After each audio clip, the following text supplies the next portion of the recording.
My name is Steve Grossman. I am one of millions of Americans who chose to resist this American intervention in Indochina. One of nearly 1 million people of my generation whose acts of resistance continue to punish us under the law and who need a real amnesty. The fight for amnesty is a fight for the right to resist unjust wars. The fight for amnesty is a fight for the right to genuine self-determination in the Third World. These issues cannot be separated, because what universal and unconditional amnesty means is that we have taken a look at the way in which we were fooled into supporting this war. We realized that it was right and necessary to resist that war, and that for acts of resistance, past, present, and future, no punishment is appropriate. What does the amnesty movement want? Less than honorable discharges scrapped to be replaced by a single type discharge system, retroactive. A system that does not extend the power of the military to discipline its dissenters clear across the civilian life of that person. Civilian resistors out of jail, arrest and conviction records expunged. Deserters and draft resistors, all charges dropped. No loyalty oaths, no alternative service punishments, no punishments at all. No case-by-case review to try to determine the inner moral or political motivations of the acts of resistance of a period of 10 years. That is not practical.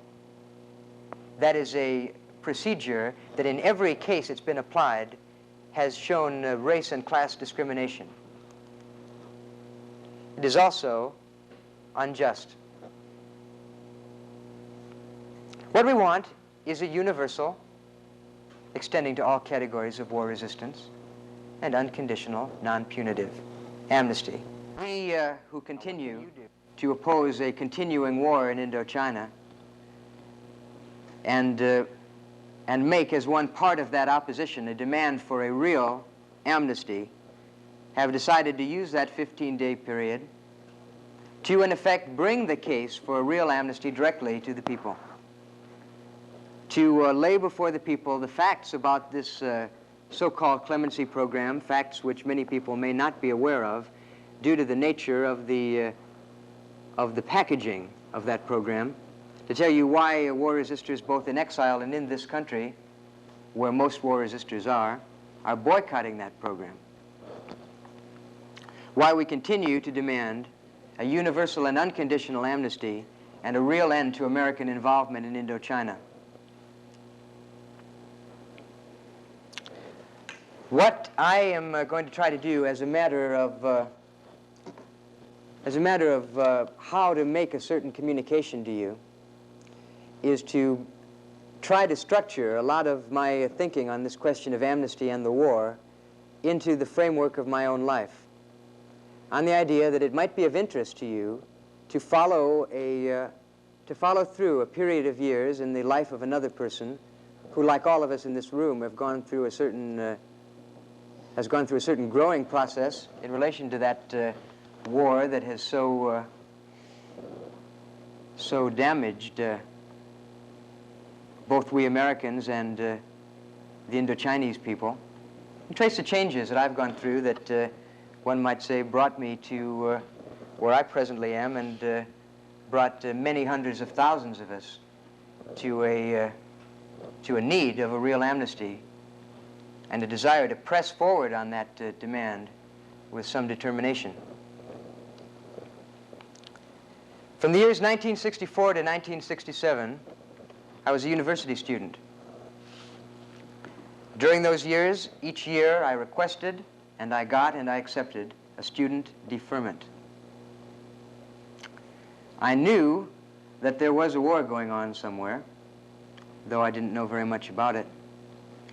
And I think that I also knew, though I couldn't have said with any certainty, but I had a hunch, let's say, that I wasn't going to have to fight in that war, because none of the white middle-class people in university did. Or I shouldn't say none, but let us say relatively few white middle-class university students, upward bound through deferrable and exempting occupations, was on his or her way into that war. Now, after university, I went into another option limited not only to white middle-class people, but in fact even to university-educated people. My next step after university was the Peace Corps. I spent 3 years in Malaysia, a Southeast Asian country, just a few hundred miles south along the South China Sea of Vietnam.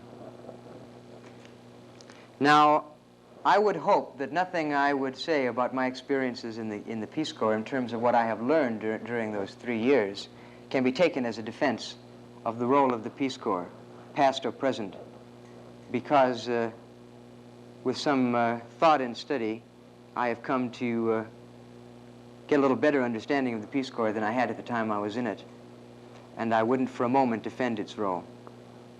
But rather than get into a critique of the role of the Peace Corps as an aspect of American foreign policy, I will instead confine myself to what I learned as an American going to Southeast Asia for a period of 3 years at a time when the American government is waging war just across a small sea. Now, one very important thing that I learned was that Asian people are human.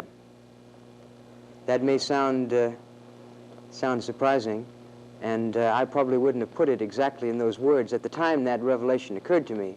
But what it amounted to was that I suddenly discovered, with something of a snap of the mind, that the people I was dealing with were genuinely real. That I had come to Asia having some sort of program that Asians are little yellow robots in black pajamas who snipe in trees, and there's nothing wrong with blowing them right away if they get in the way of American aims. Now, I didn't realize how much of that racist propaganda had sunk into me until I discovered myself coming out of it and realizing that these people with whom I was living and working were quite real, quite as serious about their lives as I am about mine, and quite as determined to define the directions of their future, personally and collectively, as I am. And then I was confronted with my own racism, probably for the first time in my life at any depth. And I had to trace it to its source. And I traced it back to, how do you get a people to fight a war not in their interest against a foreign country?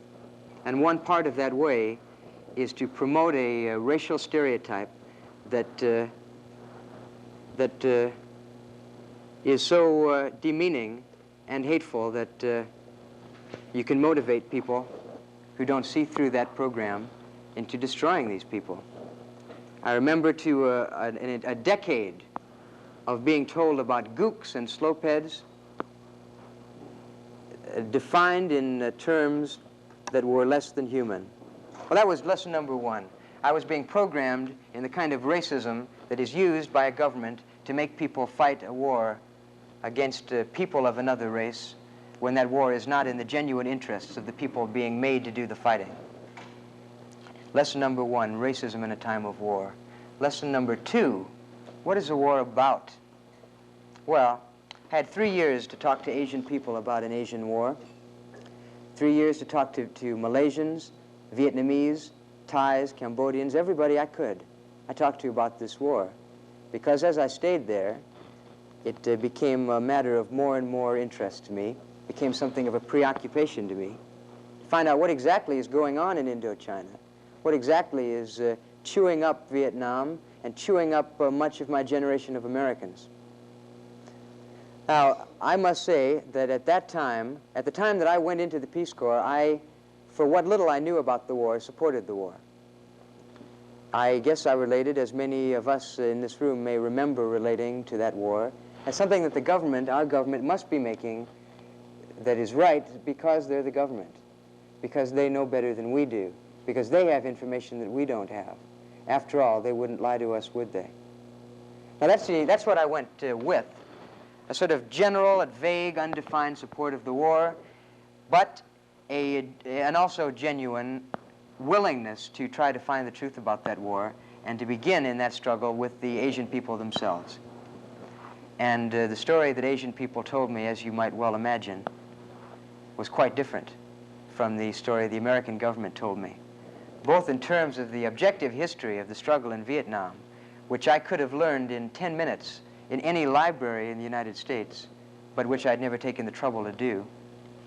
In terms of the very contemporary history of the defeat of the French colonialists and the taking over of the struggle to keep the Vietnamese people under the thumb of Western powers by the American, a process beginning at most recent, 1949, when the Americans began funding the French war against the Vietnamese, through 1953, when the Americans assumed 85% of the military budget of the French struggle to contain the Vietnamese Revolution, right on through the American taking over that struggle themselves and using our generation to do it with.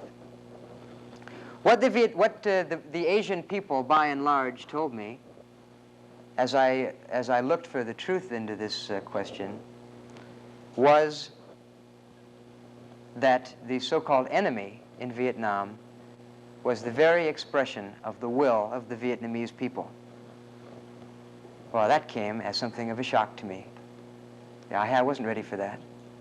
I had come thinking that the American army was defending a valiant ally from the outside aggression of a communist enemy.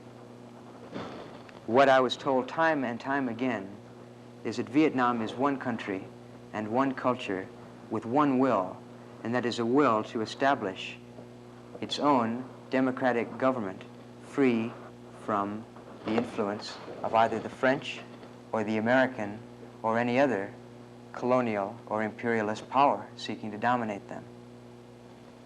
I think history has borne out that view since the Vietnamese managed a 10-year successful struggle against the American army, which, as far as I can tell, could not have been done without the broad popular support of the people. Well, rather than elaborate at this point on what I think that war is about, perhaps we can get to that in a moment. It's always good to talk about the war, you know, in case there's anybody in the room that has illusions about what that war is about. I'll go on for a moment to other sources of information in the question of what's going on in Vietnam that the 3 years in Asia afforded me. And that was a chance to talk to American GIs on R&R from combat duty. I met those GIs in Kuala Lumpur, capital of Malaysia, Singapore, and Bangkok. And I made it my business to find out what they were doing. And I suppose much of what they told me is on the public record already. It told me that the massacre of villages that we've since seen exposed in the case of My Lai was not an isolated event, but an everyday event, in fact, a tactical event. Told me that they were embarked on the kinds of military activities that my own government was telling me was not occurring. As one example of that, in 1969, I had a discussion in a bar with an American GI who was on combat duty in Cambodia.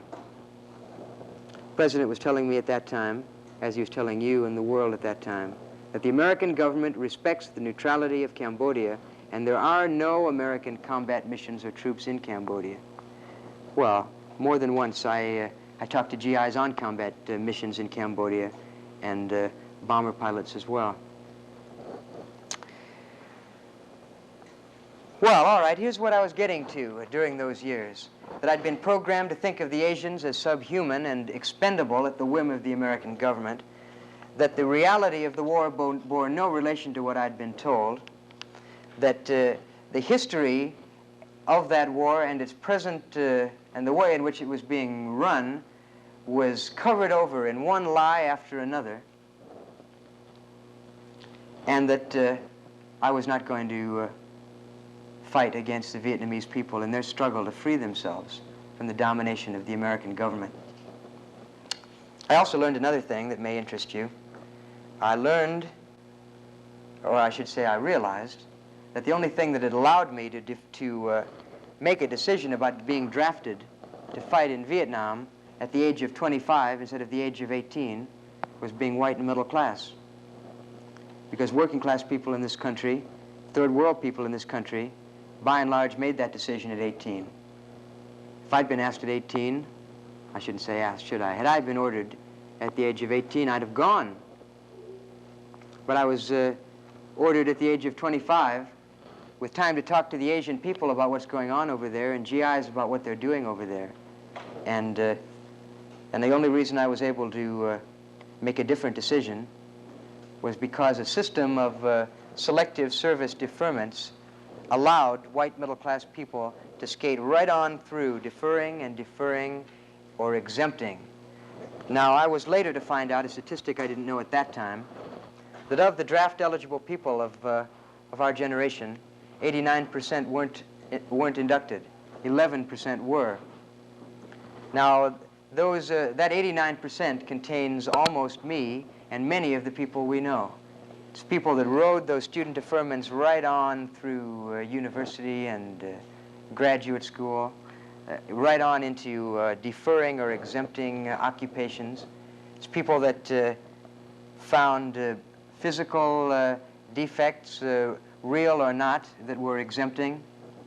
People that were able to afford the kind of draft lawyer that could pick a draft file apart. These were the options of class privilege and money. And they were options used by most Americans of the draft-eligible era, options not available to the working people and minority people of this country. And those that went in are very largely, naturally enough, working class and third world. So, I discontinued being deferred because I no longer wanted to legitimize that system of class discrimination that perhaps was a bit over-moralistic on my part. It involved rather a public declaration of I will not for this and that reason, and not only that, I'm not going to fight in your war. Maybe in retrospect, that kind of philosophizing with one's draft board doesn't seem to have served much purpose. But that is what I did.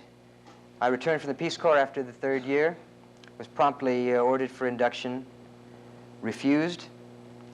I lived a year, in fact, here in Ohio, waiting for an indictment to come down in southern Ohio, working in a rural community center. An indictment came out.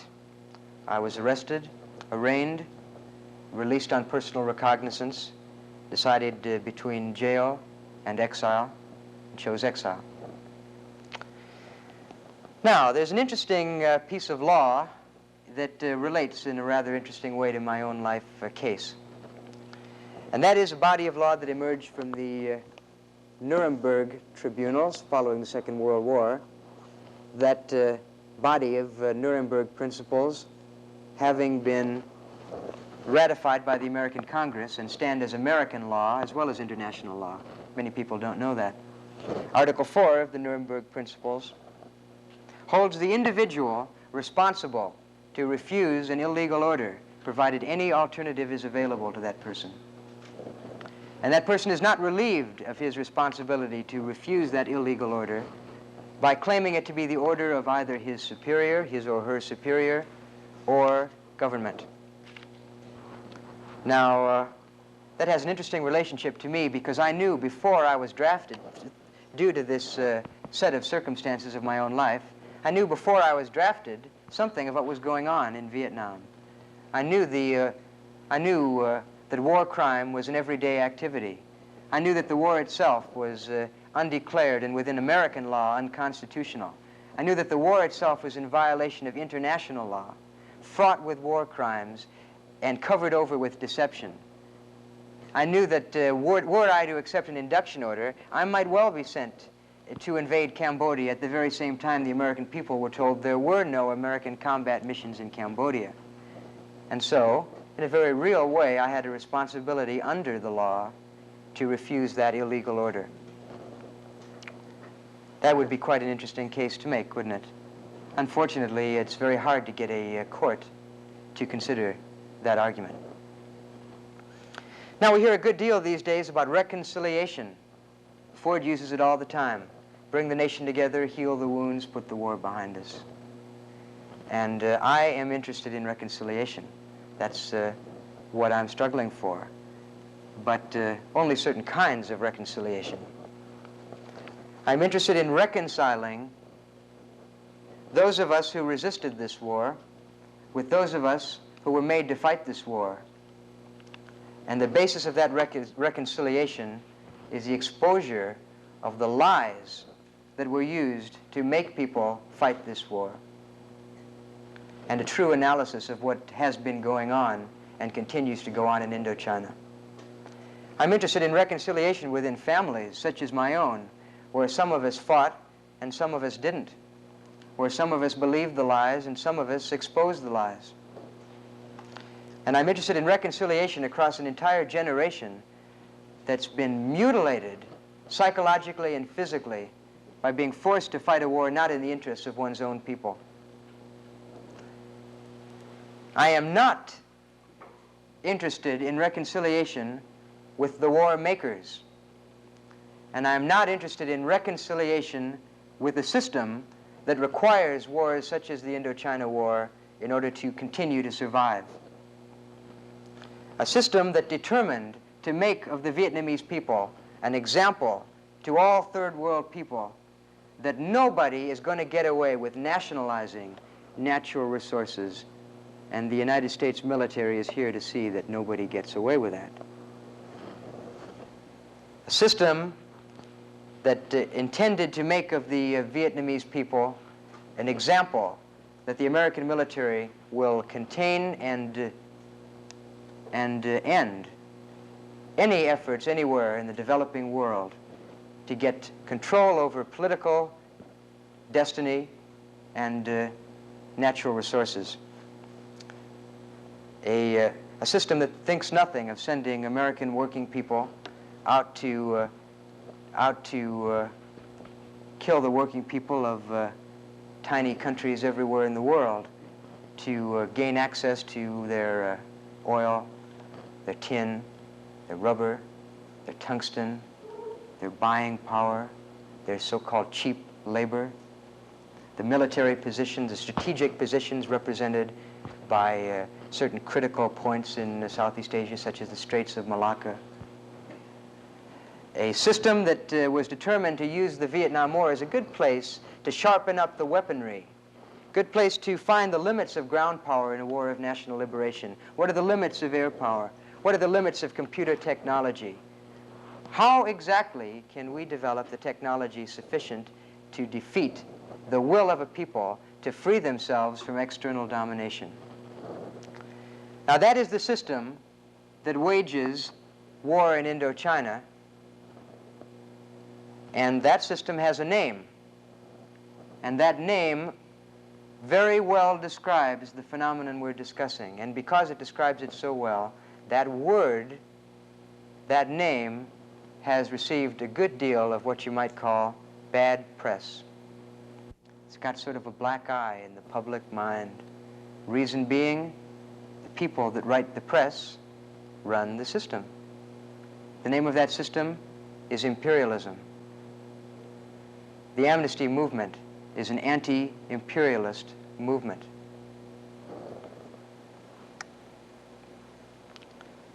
Who needs amnesty and where are they? That is an awfully good question. It's sure a distorted question if you'd read Ford's figures. Most people in need of amnesty by far are in this country and not in exile. The largest number by far of those in need of amnesty are 588,000 Vietnam-era veterans whose resistance to the racism and oppression and genocide of the American military during this war period have punished them with, among other punishments, punitive discharges that extend the capacity of the military from simply punishing within the conscription, the conscripted 2-year period of servitude, extend that punishment clear out across the rest of a person's civilian life. That less than honorable discharge renders its holder virtually unemployable at a time when jobs are extremely hard to find for the honorably discharged veteran. 588,000 less than honorable discharges given to people during the years of active troop involvement in Indochina. Who are those people? They are working class and third world people. If they'd been middle class, they wouldn't even have been in the Army. By and large, that's oversimplified, of course, but by and large that is true. Another extremely large group of people in need of amnesty is a number of people whose resistance to the draft took the form of failure to register. Non-registrants, these people are called. Conservatively estimated at 200,000. Where are they? They're underground in this country. There might be far more than that. Estimates range much higher. Civilian resistors in jail or with criminal records, deserters, and draft resistors. Are these people in exile or are they in the United States? We know from immigration figures in Canada and elsewhere in the European countries where war resistors are that there are approximately 25,000 war resistors in exile. There are at least 800,000 war resistors in this country, most of whom are veterans with bad discharges and largely non-registrants and deserters and draft resistors underground in this country. And any so-called amnesty that's going to seek to solve the question of what to do about still punished war resistors, that looks to solve the needs of 25,000 largely white, middle class, and largely draft resistors in exile at the expense of meeting the needs of 800,000 largely working class and disproportionately third world people in this country is no amnesty at all. Earned reentry, the so-called clemency program, that's where we've gotten to in time. And what's wrong with it? Why are war resistors boycotting it? Why should they boycott it? And what will mean what is a real amnesty? Number one, what's wrong with this earned reentry so-called clemency program? Number one, a fraction of those in need of amnesty are even eligible for it. Number two, those that are eligible for it are almost always subject to treatment within it at least the same as, and in most cases more harsh than they would have gotten before this program came into effect. Is that a surprise? Let's go through that one point by point. In the last year before this program came into effect, 2/3 of draft cases in court were dismissed because selective service boards couldn't follow their own procedures. 1/3 resulted in conviction. Of that 1/3 convicted, only 1/3 did any time, alternate service or jail. Average time, 17 months. Under this present program, a draft resistor with a good case or bad, strong or weak, procedural errors or not, likely to win or likely to lose, quote guilty or quote not guilty, automatically gets a 2-year sentence. To apply for the program, to become eligible for the program, one must waive 5 constitutional rights: due process, double jeopardy, statute of limitations, speedy trial.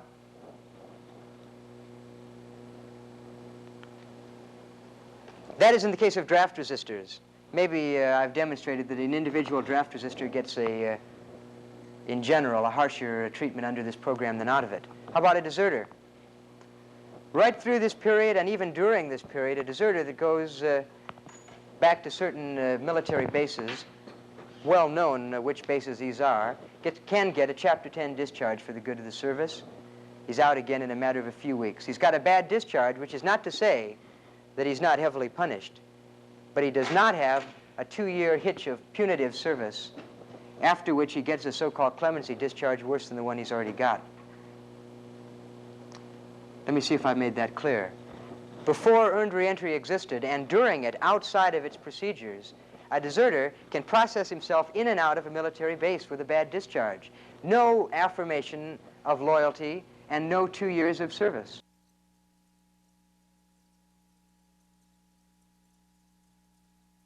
Branded with a bad discharge, the so-called clemency program offers that person an option as well.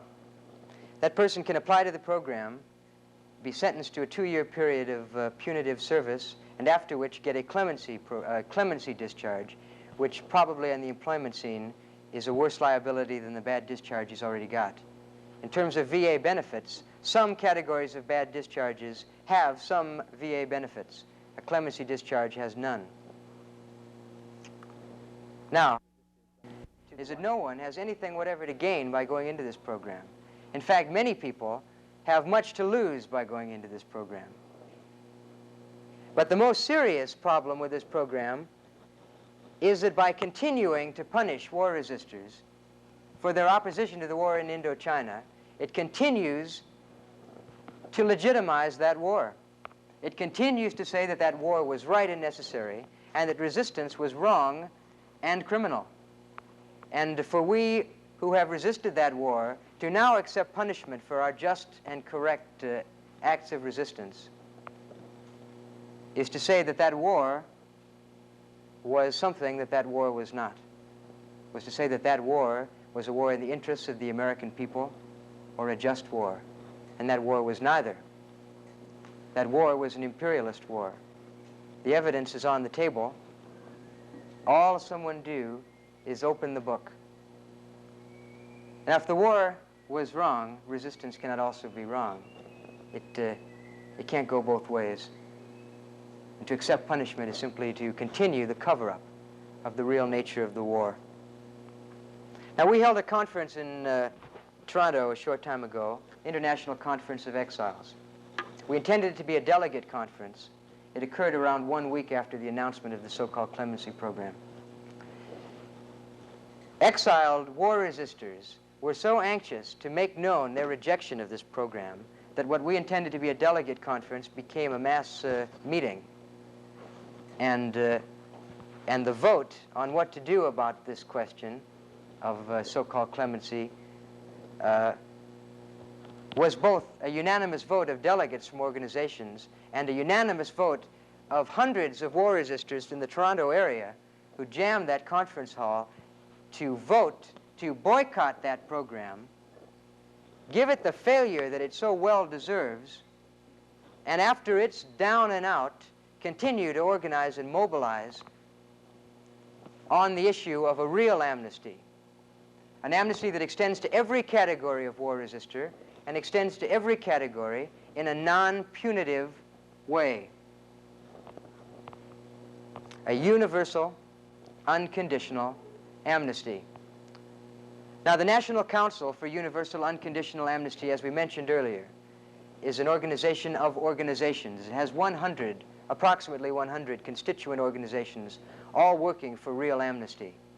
The call for boycott was endorsed by that organization and endorsed by its constituent organizations.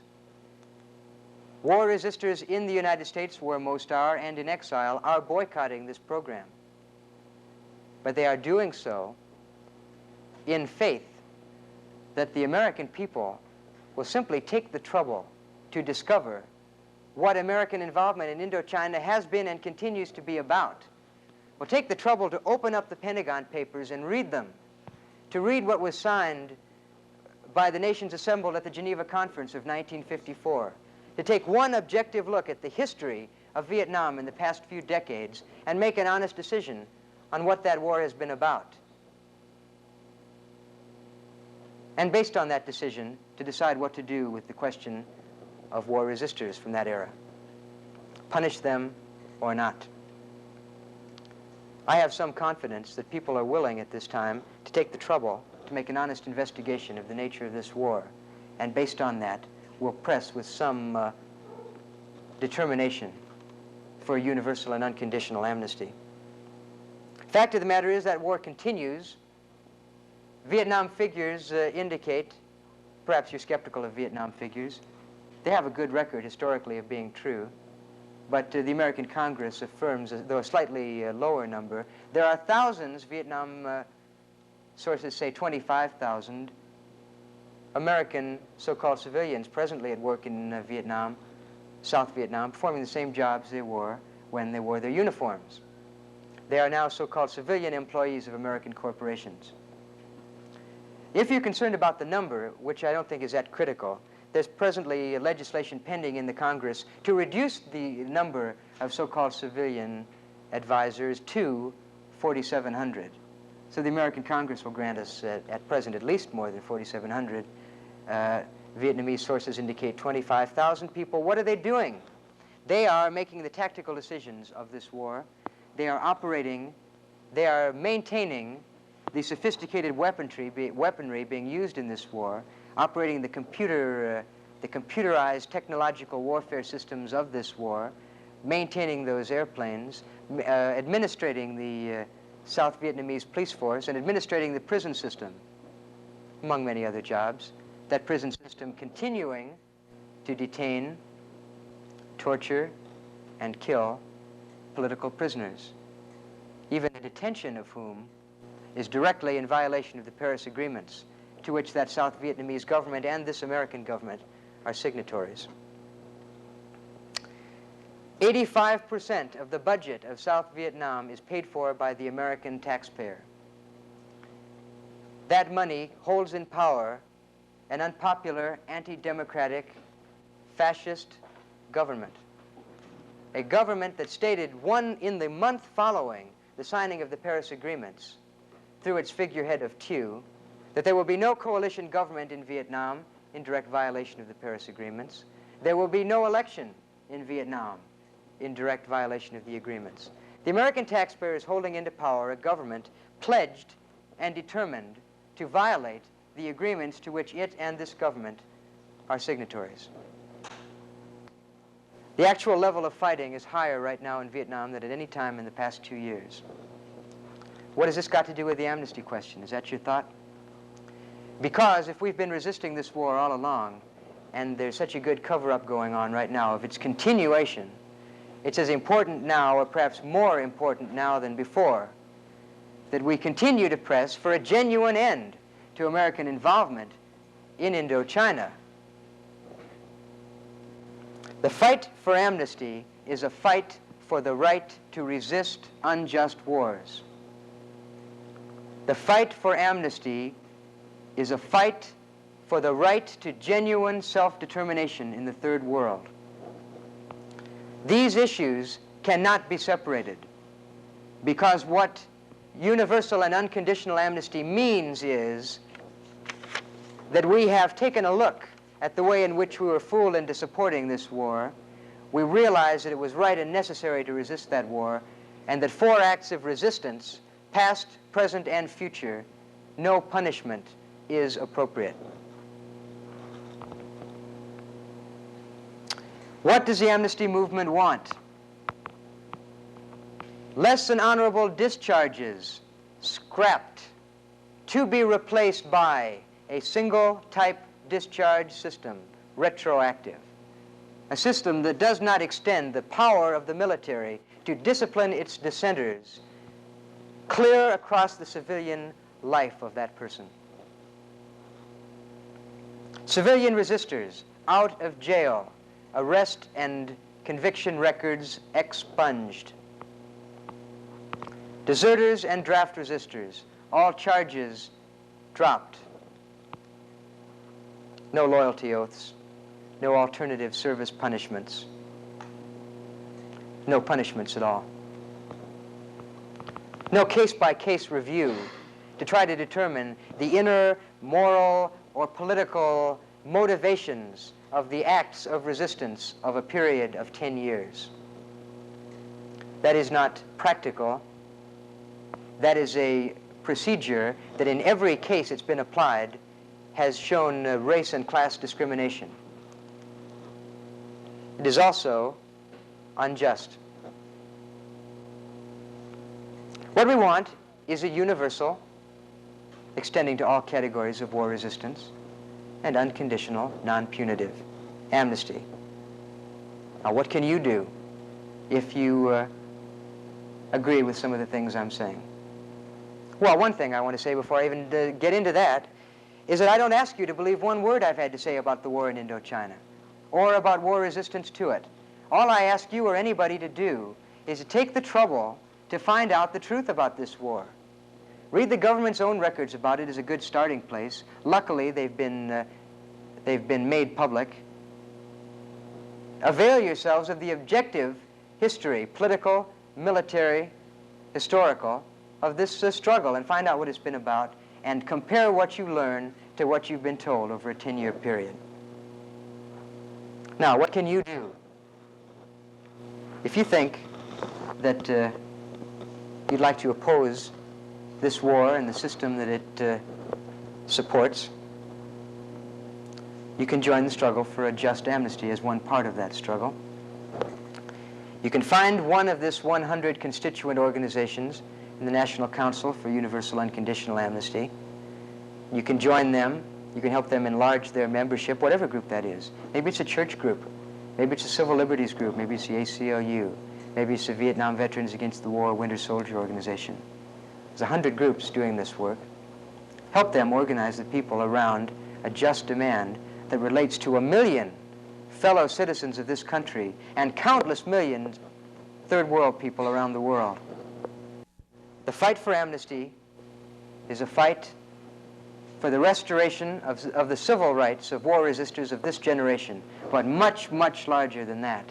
It is the fight for the right to resist unjust wars, present and future, a fight for genuine self-determination in the third world, a fight for the genuine end of U.S. involvement in Indochina and everywhere that people are struggling for self-determination, independence, and freedom.